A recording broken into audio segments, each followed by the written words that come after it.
Hello, everyone, and welcome to this special episode of the GCNC Worldview. Today, we're diving in on our special mini series, the People Power Leadership Series, where we're focusing on leadership strategy and those executives who are shaping the global industry. I am thrilled to be joined today by my co-host for this mini series, Stephanie Powell, the founder of Emerald Lane Recruitment. Thanks for being here today, Stephanie. Hey, good morning, Jill. It's lovely to be here and excited to talk to Juba.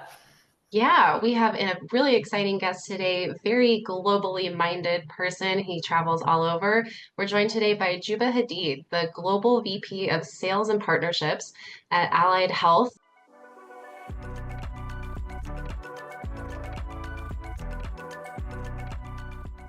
a medical cannabis company out of Canada. Thanks for being here today, Juba. Thank you for having me. Hello, everyone. Yeah. We are really excited to dive into this conversation because with all of the sales and partnerships that you're working on with Allied Health, relationships have got to be at the center of what you're doing, and that's so important for cannabis, and that's something that we prioritize with the GCNC very much so. So let's go ahead and dive in. Juba, will you kind of kick it off and tell us a little bit about your background, and then we'll dive into our conversation. Perfect. So my background on the personal side, and then I'll go on the professional side. So on the personal side, I'm Algerian Canadian, so grew up in Canada, and then I decided that I had enough of winters 7, 8 years ago. So I flew to France. I lived 3 years in France. It was beautiful, and then 2 years in London, 2 years in Barcelona, and the last year and a half I was between Canada and Dubai because of the winter topic. So I've been working in the B2B space in different industries for the last 12, 13 years. Most of my career I was at Gartner, which is also another research and advisory firm. So I'm quite familiar with the GCNC concept. So very successfully working with supply chain companies, large enterprises, and helping them basically shape the future of either retail, fashion, uh, pharma, medical. So quite a lot on the desk there. And only recently, a year and a half ago, I joined Allied Health. Michael, who's the current CEO, has been a friend of mine for a while. And he told me, look, we have everything in the company. Like we have the great product from Canada, and we're producing in a great place in Colombia, in Bucaramanga to be precise, which is at the equator, 12-12, good, same weather pretty much and consistently all year. It's like we just need someone to bring that to the world. And I think you fit the right profile. So I'm not inherently from the cannabis industry, but I've done B2B for quite a while. I'm like, okay, I looked at the product. I'm like, it's quite similar actually to other products. It's the same process, qualification, capability alignment. You got to do compliance, you got to do legal, you got to negotiate the contract, then we got to deliver, kick off. So the sales process was quite similar, even though I'm not from the industry itself. And since it's it's a very it's a young industry and there's a lot of space. It's growing. It's fun to be in there. Like maybe I could compare it to my first job. My first job, and it was a very draconian school, was at Xerox. For people that are old enough to remember the printers, right? And being at Xerox, the first 2, 3 years of my career, it's a little bit depressing because everybody was going digital, and you're trying to sell a $100,000 printer to someone that maybe may or may not need it when everybody's trying to go online, apps, everything was happening. So it was not the best mood. In cannabis, it's quite the opposite. It's every week you see an article, France opening, Switzerland's opening, Slovenia's opening. And I'm like, okay, so this is like the baby play right now. We're putting the pillars of this big industry. And also there's a mindset switch for to the point that my mom, a cute little Arabic mom from Algeria, suggests me like, hey, should I take like CBD oil for anxiety? Like it just shows that we're going from one end to the other, right? So the stigma and the social construct of the role of cannabis in different forms takes in our life and society is changing, and this is very reassuring. It's fun to be in an industry that is going up versus an industry that is going down, and I was seeing that, right? Being Canadian myself, we saw the big boom in 2017, 2018. I was part of it, which was not the best investments that I had in my life, but but I was part of the first wagon there. And in Canada, it's quite normal. Like, it's the government that sells you cannabis, right? So for me, it got naturalized. Most of my friends smoke it for different reasons. And when you're seeing people following the wave in Europe, it's exciting. It's exciting. And having a global role also at Allied makes you, as you said in the beginning, shape a little bit where the company is going. So I get to analyze, decide where we're going to spend our money, resources, investment. Are we going to work with Germany, or are we going to work with the UK? Or are we going to work with Poland? And why? Obviously, I have some accountability to give back to the board. This is the reason. This is the yes and the yes and no. But having all these opportunities makes it fun to have green room to grow the company in the direction that you want. Um, yeah, so that's a little bit the role. So happy to dig a little bit deeper on any of these pockets. I opened five, six different variables here, but I don't want to do a monologue either. Yeah, I appreciate all that, Juba. And coming out of Canada myself, we're all supposed to be billionaires right now, but we will be eventually. I think we want to be millionaires first, and then we'll make our way to our billions. But really appreciate your story. And, you and I met in Berlin at ICBC a couple of years ago on the conference circuit. And I want to ask that a little bit later, but you talk about Allied Health. You're working in a very strategic key role there. I've had the pleasure of getting to know the team quite well. And I think you're doing something unique, right? You have this Canadian company who has this facility in Colombia, and then you're selling into the European supply chain, which is sort of like the way we're seeing the whole global supply chain start to come together with some of these emerging markets that are very rich in agriculture kind of coming together. So how have you seen that take a bit of a different approach than, say, the Canadian companies that are directly, exporting? Having that third entity in South America, how are you finding the adaptation at the leadership level, and what are you seeing compared to some of the peers that are also exporting but doing it a little bit different? Yes, very good question. So I think the main advantage that we have is definitely the cost side, and also what Mother Nature has given us, which is the consistent weather all year. Because where there's really two segments of the cannabis market, is the medical space and the recreational. We're really targeting the medical space. And most number one thing that our medical client would tell us is the problem we have with the biggest exporters, which are usually Canadians, is consistency, right? Canadians, don't get me wrong, they have great products, they have the expertise, especially anything around BC, Kelowna, like they're one of the best, if not the best. But having great products 6 months a year and 6 months nothing, it's not something consistent if you're a patient, because they want to have their prescription every 2 weeks, every month, et cetera, et cetera. And this is something that we can be more consistent, because we're at the equator. We have a very, much lower cost than what the Canadians are selling, but the same lineage, the same genetics, the same product that we can sell.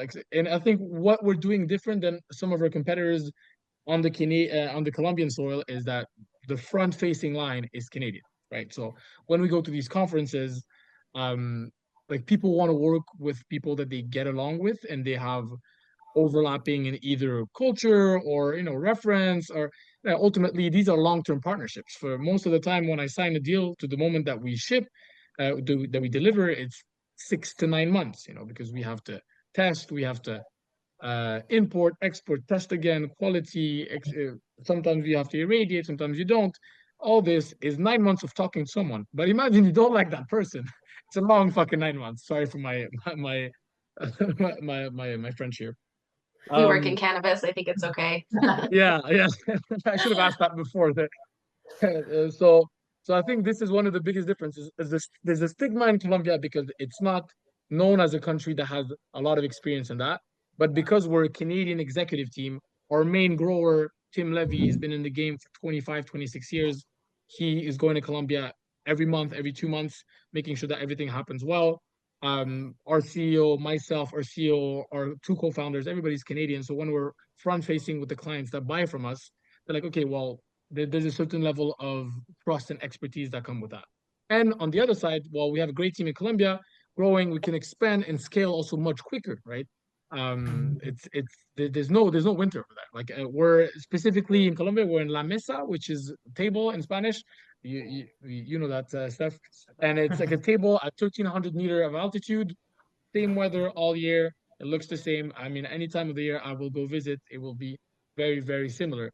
So for us, that's the biggest advantage that we're tackling by being there. Mm.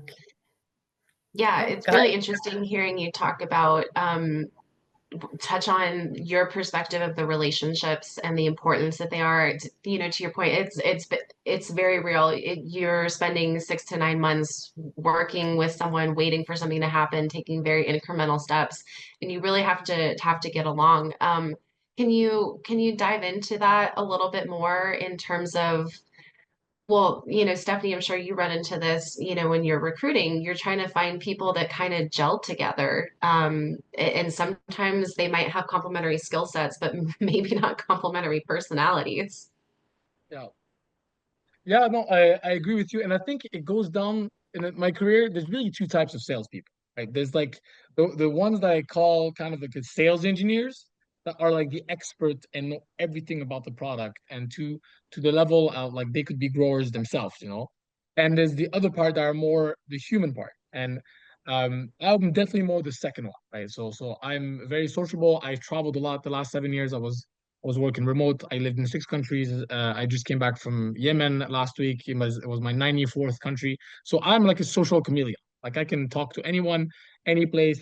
And I'm really focusing when I network with people to look at what we overlap in terms of interest versus what separates us. Because if you look at what separates you, you'll make nobody's perfect. Nobody's a perfect match. But like, what do you like? Like football? I like football. I play football. Let's go. Do you like to travel? You're from Colombia. I've been to Colombia.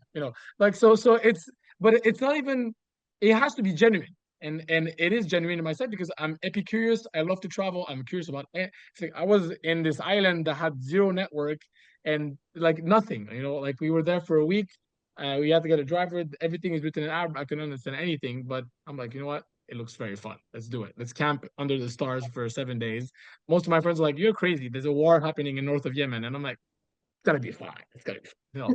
So that's the kind of personality I have. And the fact that I can translate a portion of these, I guess, social skills in my work makes my work not feeling like work. When I go to these conferences, I hope to see you ladies at ICBC. Fun. We're there, Mhm. looking at the kiosk, looking at new products. Where you guys from? Portugal, perfect. Switzerland, what do you guys do? And then we all end up at the bar grabbing a little beer, talking about the day. How's your daughter going? How's your wife going?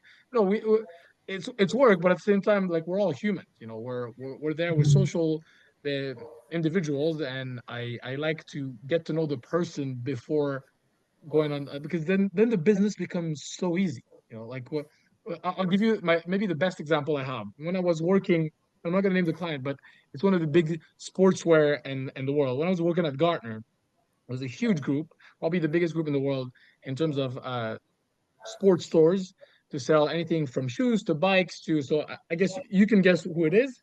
And we had such a hard time to get attention from them because they were very busy. And they were also very French in their way of doing business, where it was a lot of brainstorming meetings that didn't lead to necessarily something conclusive. But then I realized that same client was a huge fan of football, and they had a football league. And I was living in London, and they were based in North France, which was an hour train. They had a football league, and they were not performing that well that year. So I said, if you want, I can come play with you guys. I used to play at a decent level back in Canada, and once per month, I was coming to play football for them, literally. And is nothing better than sports to put everybody at the same level. And then they went from the ghosting clients that were on the pipeline for 9 months, and we could just get anything done with them, to like I texted him the contract and he sent it back to me because we were playing football together and having a bonding. So for him, that was more important than a consulting contract of a 500,000. So that's the type of like Amazing. social chameleon flexibility that I can bring. I'm not going to be able to dig as deep on all the different terpene level. This is not really my style, but I'll remember your daughter's name and I'll make sure that to follow up on that. So yeah, it's different style, but I feel like I'm doing quite well on mine.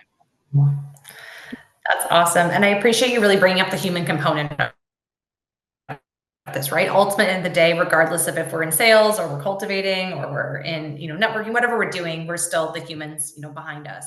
And I think that sales that's being able to, as you said, have a consistent product. I had an earlier call with a group from Africa this week, and we were talking about consistency and the markets there and sort of some of the early coaching that's happening. And then same with you bringing that up as well. So if you have the strong personality of actually being authentic and real, plus a strong product behind you, then that seems like the perfect combination. And you seem to have that. What about someone who's new to cannabis, right? We're all going to Berlin in a couple weeks. You and I met in Berlin. You actually connected me to so many people. I don't know if you remember that one of the first nights we met, you're like, oh, meet this person. And I'll be forever grateful for that. But you're just a good introductor, but not everyone is as integrated in the industry. So like, think back to your first couple events, or like when you went, like, how did you break in? How did you, you talk about getting to know people, great. But when it comes to actually like the cannabis side, people do say the cannabis clique can be a little bit hard to get into. And so how did you kind of like get into cannabis when you first started? Good question. I think it's all about asking questions. Like you need to start with a genuine interest. You need to come to the industry like you can't be like hating on cannabis and coming just to make money. Then because it's gonna be long. It's gonna be a long time and you're not gonna like it. But if you're genuinely interested, like people when you come in to with an angle of like, sorry, like I don't know about this product. Can you tell me more about it? And then ask questions. There's no bad question. Even in sales pitches when you qualify a first client, 80% is me asking questions, and him answering. Like it's question until you come to really understand what they're looking for, what type of person they are, and maybe not you can connect with them. So that's maybe first part of the question. The second part is it's a small industry, right? So as you said, it's a little bit cliquey. So talk to everyone because they say that each human is sixth connection to anyone in the world. I think in cannabis is like two, right? So you're Yeah, a for two sure. different connection to anyone in the cannabis industry. And if you're approachable, they like you, you're a nice person, you get to know them, you'll do these links. I saw someone that had HR needs. I was like, Steph, this person probably needs your help. And vice versa. Recently, Steph hired for us our head of global quality, amazing guy. I'm the good cop, he's the bad cop, right? And we're a perfect duo. And the calls, I'm the like, yes, we can sell to them. And he's like, nah, I don't think we can. I'm like, oh man. And so that's great. I needed someone to put me back to earth because I'm the hopeful guy, and this is great. Did I know the first time that we maybe grabbed a drink 2 years ago in Berlin that we would be here today? No, but we just broke the ice, and also it start with a smile. You're just there, like, hey, where are you from? Canadian. Okay, cool. We're Canadian too. So what do you do? What I do? So ask questions, break the ice, and there's never too much contact, because someone will introduce you to someone else, and also being close to institutions like GCNC it's also very strategic to fast track that social integration. Like you can be a social chameleon and knock on every door, or you can also be part of these events where all these thought leaders come at the same place, and then you don't have to fill it because there's also the problem in the B2B when you go to Spanabis, for example.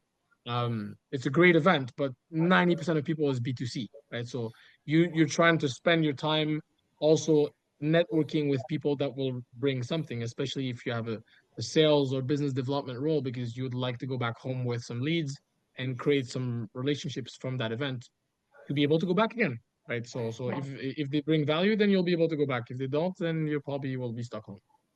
Yeah, that's a great point about the networking aspect that we strive to deliver against with GCNC, but it can kind of be challenging to put into sort of a marketing bullet point of explaining, go to an event like Spanibus and don't waste your time with people who aren't interested in what you're looking for. But you need to kind of find your crew of people who can kind of help. Part of it is helping to vet who you might be working with. Like we get asked in the GCNC or at our monthly meetup calls a lot.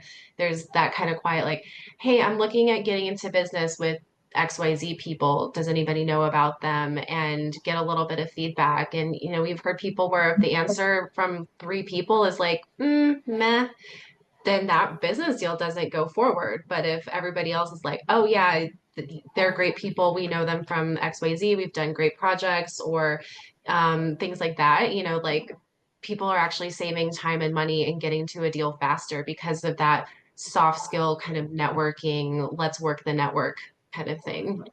It's important, and like I said, it's kind of hard to put into a marketing bullet point sometimes, but it's a real value and it takes a lot of effort. Like you've said, Juba, you go to a lot of conferences, you take the time to remember the people and their businesses and why they're in cannabis. That's always a huge part of it too, understanding why someone is in cannabis, because so often there's a personal motivation, right? 100%. 100%. And this also is something, if there's a maybe a bad side of the industry, and I don't know if I'm being too quick on the questions here, but like that immaturity of the cannabis industry sometimes can be frustrating for new thought leaders, because communication for me is key.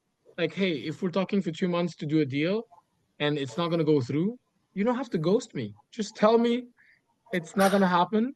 You don't need my services anymore. Just why don't we do this to preserve the relationship versus I've been working on it and we do negotiation and contract, and I hate doing contracts, but we have to do contracts and all this for 3 months and then boop, disappear. And I'm like, it just takes a text. And I Yeah. felt like I had a bad experience in the beginning when I came in. I'm like, okay, maybe I just got a rotten apple. But there's a bunch of people in the industry that are like that. So I think it's a mentality. I don't know if it's maturity or sales cycle, or they wear many hats at the same time. So they feel like a chicken without a head. They run everywhere. But that's something that is maybe the bad point of the industry, and I think it will come with more experience. Larger corporations have processes in place. You have retention. You have there's steps that you need to do in your CRM to make sure that the client is happy. It's much easier to retain a client than sign a new one, right? But doing things like this in my old world in the consulting space, oh, this would be a very big red flag to not work with a company. So, and that's maybe one of the downsides. Not all green. For No, I sure. appreciate, yeah, and I appreciate you calling that out because it kind of goes with what Jill was saying about like it's a little network, right? So you burn a bridge in early days, and you don't deliver what you're trying to do and don't communicate it about, you disappear during a sales negotiation, you don't reply to a contract, don't follow up with someone who connected you to somebody else, and life happens. People are humans. We have a ton of inboxes. We're all really busy, but some of this stuff, as you said, it's not a life happens thing. If you're talking for 2 months, don't forget about you. It's not like they hit their head and have total brain amnesia. So, and the funny thing about our industry being so small is you see those people again. You're gonna see them at the next show, and you're like, hi, and like it's awkward because you're in public, and you're like, I'm not gonna be play Canadians. I'm like, I'm not gonna call them out, but like you're kind of looking eye to eye, and you're like, so you're not dead. This is great. Like, how's work? And so it becomes this idea where these people not only will get sort of eventually called out, but as Jill said, the industry is getting stronger, I think, because the people that do good work are starting to continue to work together and like bring us together and foster our connections, and these reputations follow people. And it's such a new industry and so fragile. And I tell people all the time, like, don't burn your bridges early because you will never catch up again. Like companies too, products, consistency, like there's so many ways, and we all are human and owning that and growing. But I think, as you said, that's a good message to people coming in who just think the industry is going to be easy. It's like, this industry is really tough, and not just because it's highly regulated and we're all brand new, but because there are some of these like bad behaviors that seem to not align with the corporate background they all come from. And the more leaders like yourself call that out, the more other sales leaders will recognize that that's not okay behavior. Yeah, agreed. Not everything is green, as I said. So yeah, but it's good. It's reassuring to see that other people also are facing the same challenges. Yeah, for sure. And I think kind of on the flip side, going back to the time that you can invest in understanding who someone is and their ethos, um, if you're more aligned with that, that means that your partnership in that customer client relationship, whatever it is, it's a partnership. It's going to be more successful in the long run if you take the time to realize there's actual alignment here, and that we share the same values and we share some of the same goals, and they're complementary. And that makes the whole industry stronger when there's strong partnerships happening. So taking that time and investing in the people side of things, so important here. Yeah. So we're kind of coming up against our time. We don't want to go on for too long. So Stephanie, do you have any final questions? Do we want to move into our kind of final round? Yeah, I mean, I think we could talk forever, Juba, and we're going to see each other in Berlin, so we'll keep unpacking it. Quick question, just that you lived in France. We've had some advancement on the French market in the last week, and so everyone's quite excited. What are your thoughts on France? Do you think it'll be a big market? How are you positioning yourself to work in that market? And it's an exciting market, 67 million people. But France is known for, in any industry, to be very heavy on the bureaucratic side. Like having lived there, just renewing a visa in France is like, oh my God, like you want to kill yourself. Like it takes ages. They tell you on the phone you need to bring 3 documents. Actually, you have to bring 7 documents. Like they're disorganized, and they're also very proud to be French. So anything that you have to communicate with them, we're kind of lucky at Allied because we speak French too. So je parle français like perfectly, so I can deal with the industry. But even knowing French, I'm still like the bureaucratic aspect of it. Like they need to figure it out. And I'm happy we have the big players like the Canopy, the Tilrays, that will probably be the first movers there because they had these tests with 3,000 patients with only some of the big players to figure out what would be the supply chain process, who has to be in the middle, etc. So I think that will take at least a year to understand all the paperwork, how the supply chain is going to look like, what the commercial model is going to look like, and then it's going to start being very juicy. In the beginning, I think it's only oils, and then they're going to start allowing a little bit more smokables, vapes, etc. So that's also the exciting stuff. But knowing French people as friends, living in Paris, living in Lyon, like they're smokers. Like they like the cannabis is not, it's not like, oh, Satan, like they're comfortable with it. The police most of the time is not going to even say anything about it. So the fact that it's coming up and they're following the European trend is really reassuring. But actually, closer to us, what was the exciting news of the week? Brazil. Brazil just announced that they're finally going to open up. Like Nice. 3 days ago, I think they announced it. 150, no, 210 million people. That's a big market. Because I was kind of Huge. sad. Like the Brazil system right now is quite complicated, where each patient has to order for themselves, which I think is called the compassionate program.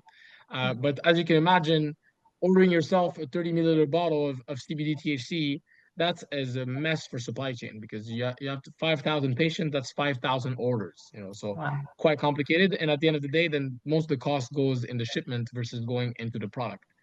So the fact that they're going to remove that and be a little bit more open, that's actually the really exciting news of the day, of the week. And they're very close to us in Colombia, so that also would be quite close. And I'll find any excuse to go visit Brazil also on top of that. Happy to be there in person. But yeah, no, overall, like the trend is all going positive.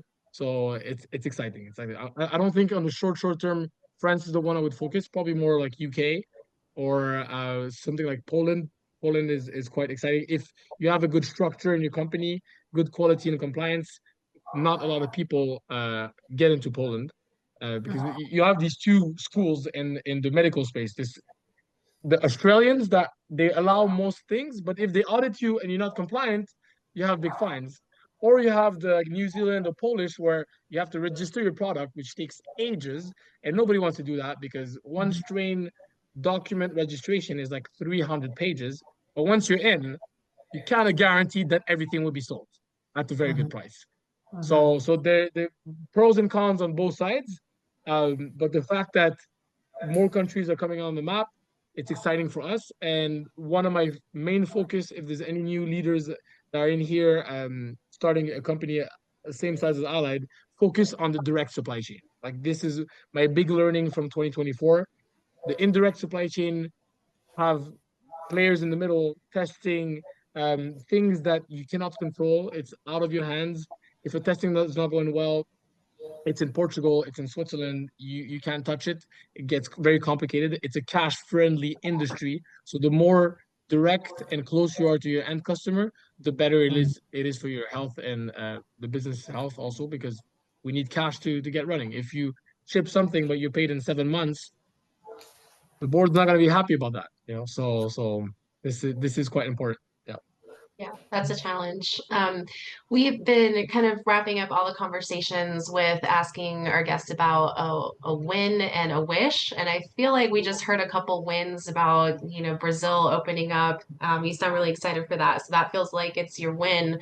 If you could wish for anything to be happening in cannabis in the end of the year, what would that be, Juba? I would love to I would love the US to actually schedule it as a narcotic. Wouldn't that be Because nice? if they do it on the federal, the US are starting most of the trends, and in terms of maturity, even in the products, like they're 7, 10 years above Europe, or even more for other countries. But most of the world looks up to the US for some of these decisions. So if the federal deschedule it as a narcotic, I think a lot of people will be like, well, look, if the US, the number one power in the world, is saying this is a medical product, like why wouldn't we? And I think that would be the second wave, the bull run of investment. That will be that, because if it's descheduled, then the banks start offering some support, then we can have proper banking. If we get proper banking, then the VCs start pouring the money, and we start seeing like that money flow from 2018. That was a little bit of a collapse there. I think that would be my biggest wish. Let's see if Trump's backs it up, but if we do this in 2025, I'll be more than happy. You and a lot of people, I think, Juba. Keep wishing. We'll put our wishes in a wishing well, and we'll just keep putting our pennies in. They'll come out eventually. Yeah. Meanwhile, there's just so much opportunity, that's obvious that we touched on in this conversation. So I think there's plenty to keep us busy, regardless of what might happen with the US. So we'll see what happens. And with that, I think we'll go ahead and wrap up the conversation for today. Thank you so much, Juba, for joining us. We really appreciate your time and sharing your story with us. Thank you for all of the really interesting information today. Likewise. Thanks a lot, guys. I'll see you in Berlin. Okay. Thank you. Bye bye. Bye. Bye, Bye. ciao.